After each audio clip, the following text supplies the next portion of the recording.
If you haven't done so already, you can check out my deck profile for Week 5 of the Elestrals Championship League up in the card above, down in the description below, or on my channel, it'll be the previous video to this one. But with that being said though, let's get right into the match. So this is definitely going to be a tough matchup for me. I think Baron can definitely draw into hands that I just can't out. He just has all the answers. But here, thankfully, I win the die roll, which is the correct start. So starting hand, not amazing here, but with the drops of left, I'm not too worried about the Twindra and Pantera, and Baron actually taking a mulligan here. So that's already looking pretty good for me. Obviously, Spirit differential wise, I'm going to be using drops, but it does mean that I have one less card in my deck when I redraw. So here, of course, using the drops to shuffle back in Pantera, Twindra, and I end up going Exaltair as well. In hindsight, should have shuffled in the Shield because Shield is literally my least useful counter rune, but I was like, I want to keep a counter rune. But here, I mean, not too bad. Poison Tip Arrow and Shield is not bad. Island, Exaltair, Aeolus is pretty good here.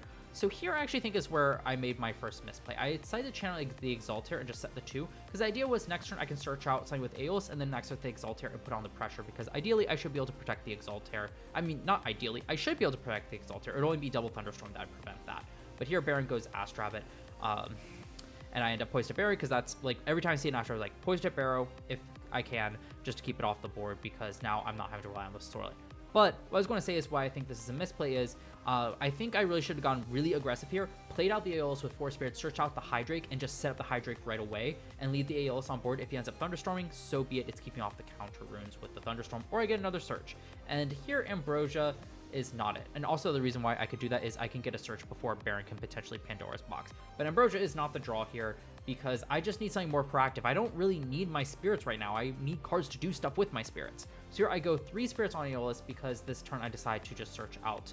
I believe I was going for the Hydrake here, and then I'm just going to Nexus anyway because I don't expect the Aeolus to survive again. But here does Pandora's box it, so I have to mill 2, Carry On and Poison Tip Arrow kind of hurts here. Carry On not as much, but the Poison Tip Arrow for sure.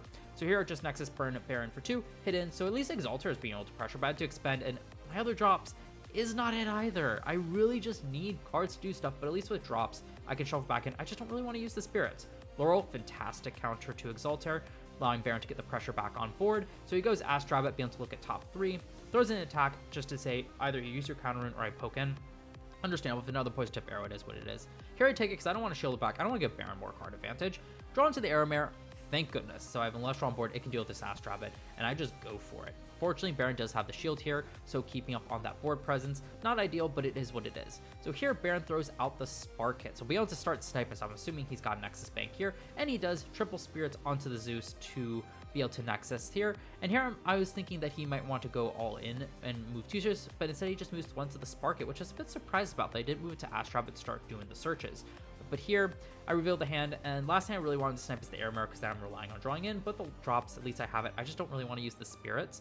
But notably here, one thing I'm noticing is Baron is very low on Spirits, though Ambrosia just helped him a little bit. So I'm looking to hopefully, even though I'm behind on board state, utilize his low Spirit count in my advantage. So here, I actually choose to take the Spark Hit because I'm like, I don't want him to discard more. I want to deal with it. And I think this was another huge misplay. I should have just shielded the Spark Hit, especially the set card. Here I'm just drop seeing because I need an Elestral. That isn't a 2-drop.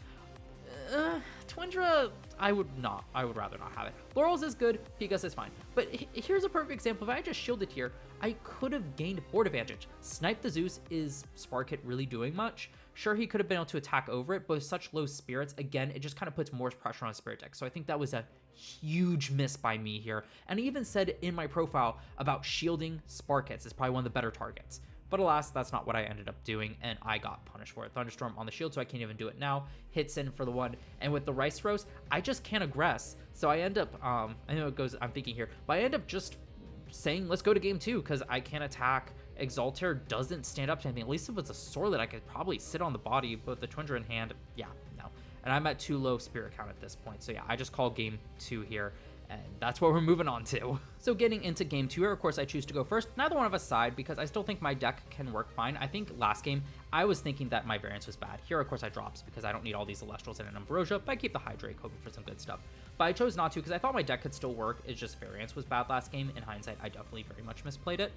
But here, not a great pull off of the drops. Twindra, it's been glued to my hand. Those drops keeps finding me Twindras. Pegasus isn't bad. Exaltair, would prefer an Aeolus to find it. But hey, Hydrake plus a Gorgon's Gaze is not bad at all. So here Baron's just debating how he can actually answer it because of course Laurel's is not live. He does not have any Gorgons or P-Box set to deal with it.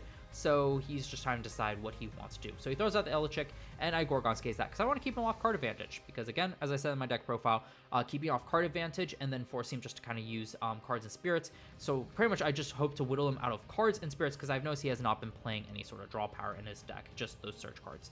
Here, again, P-Gust isn't great.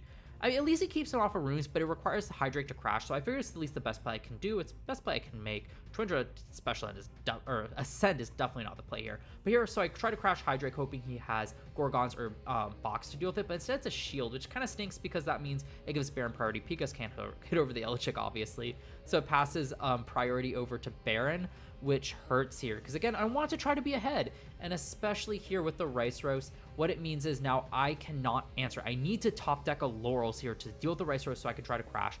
Unfortunately, I find Island.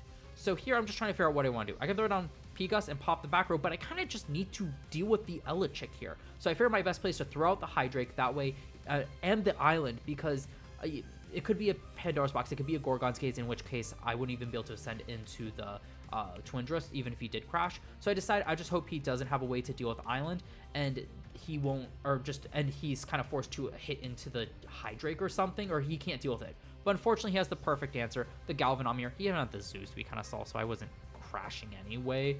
So he could, if it was anything, I could have, well, actually, no, that means I would have gone out Twindra, so it wouldn't have been good. But point is, he had the best answer here, the Galvanom.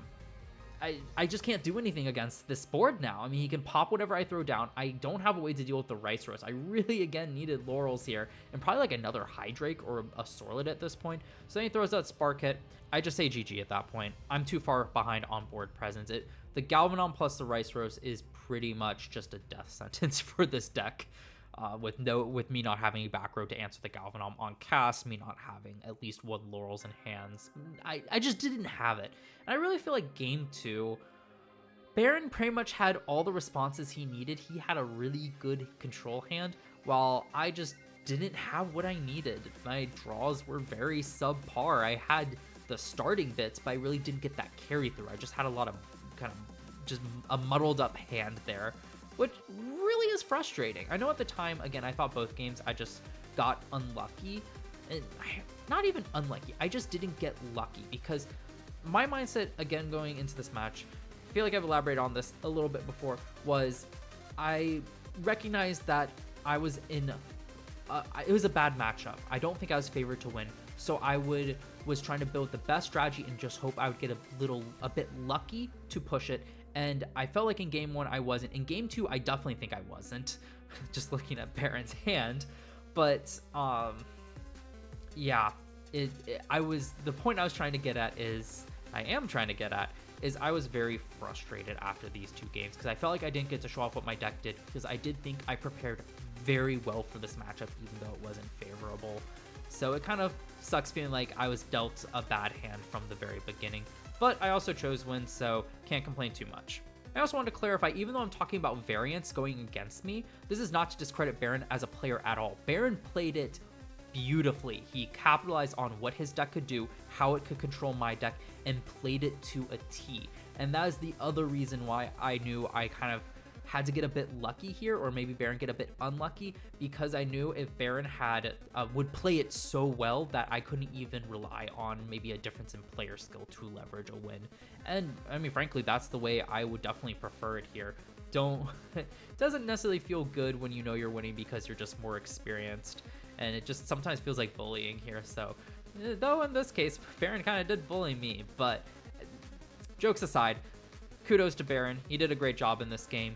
And I also have to say, shout out to him, because he actually let us do a pity game 3 to see if I can show off what my deck is capable of. So let's get into that game. So getting into the game 3 here, pity game 3.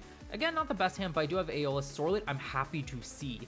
Ambrosia and Gorgon's Gaze, I am happy to see. So overall, the Twindra again glued to my hands. But anywho, Aeolus here, grab the Hydrake, because I don't really want to throw out the Sorlet. I'd rather save it, so I just want to throw the Hydrake. And this is kind of where I realized game 1, I should have done what I did in this turn. Set up the Hydrake, make it as high friction as possible, so Baron with a Thunderstorm has to make the choice. And here he does have it, so he makes the choice and he chooses to snipe the face down, actually. So I'm getting another search off of Aeolus. Of course, he has the Pandora's Box, he's going to prevent it. But again, this is just more spirits he has to use. Throws out the Astrabet to get the top 3 search, so can't really answer it. But because I have the Sorlet, I have the answer in hand, and I'm feeling great. So even if he does decide to P-Box an Aeolus, that means one less P-Box for Hydrake, and I still have the card anyway. So here, Baron does set up the Mount Olympus, but ultimately it will not matter. Not quite sure why he set it up, because it's like either I have Sorlet and I can hit over it, or I have the island and I get rid of the Mount Olympus anyway, even though I still can't hit over it. Draw into the second Sorlet.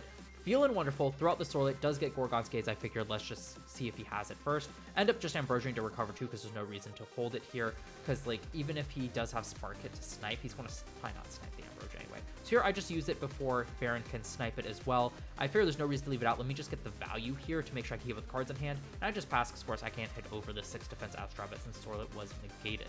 So here Baron just deciding how does he want to deal with this board, because it certainly isn't easy.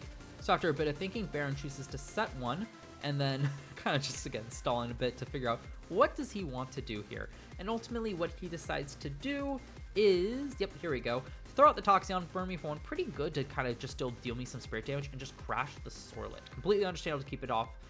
So now I have to have another one. Found the Aeolus, so I would be able to find it anyway, but I do have the second one. And here I just decided hit. I decided not to throw out the Aeolus because I don't really want to use the spirits right now when I have the cards Elestrals I need in hand. So here, just hit over the Astrobit, hidden for 1 damage, and I am in board control. And I've have control of the board this entire game. It feels great.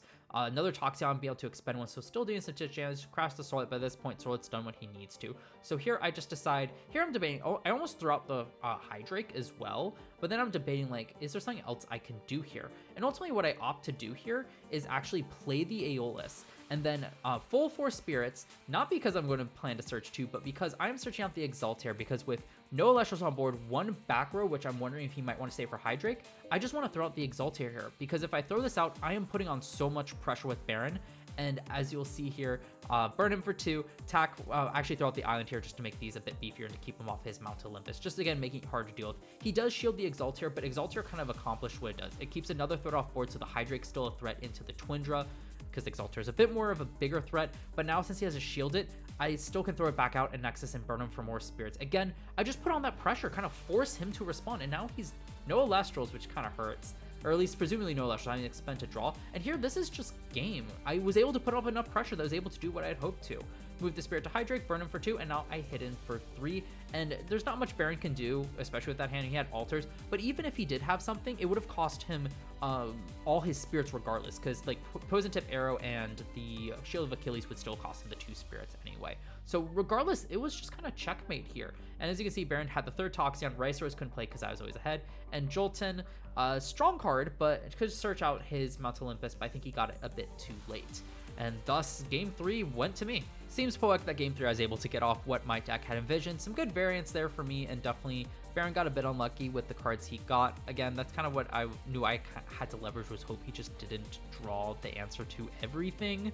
But alas, that's not what ended up happening. I'm just happy that I got to show off my deck and kind of show Baron what my plan was, to show that I actually was trying to do something, and it wasn't, I don't know. I just found those games anticlimactic, and you know, if I put so much kind of prep and work and thought into a deck, I want to show off what it can do. That's really, I think, what was getting me, was I just didn't get to show off what it did, and that's disappointing. But you can check out Red Baron's channel down in the description below. His gameplay should be up already. He uploads it at the same time that I do, so definitely go check it out. Also check out Wirtz and Lux's match on their channels, also linked down in the description below. They're the final match. I believe it's going on right as I'm recording this. I don't know what the result is. This is super exciting, but you can find it on their channels. As for what to expect for the playoffs of the Elestrals Championship League happening next week, at 2-2, I am definitely going to be playing in one of those matches.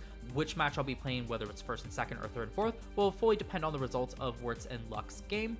So expect a deck profile for me at 3 p.m. EST on Friday as always, and that way I'll inform you all what's actually going on and who's competing. And then of course the game will go up 10 a.m. EST on Saturday for the final matches of Season 1. Super excited to kind of close it out here. And I'll also be uploading a video after the fact, not entirely sure when, but it'll be within a week, just kind of wrapping up my thoughts on this whole tournament experience, especially like the mono type decks. I think there's some interesting stuff to discuss that I want to, but I feel like it's best saved for its own video. So subscribe and turn on the notification bell so you're notified when I upload, of course, my final deck profile, week match, and that final kind of post tournament wrap up.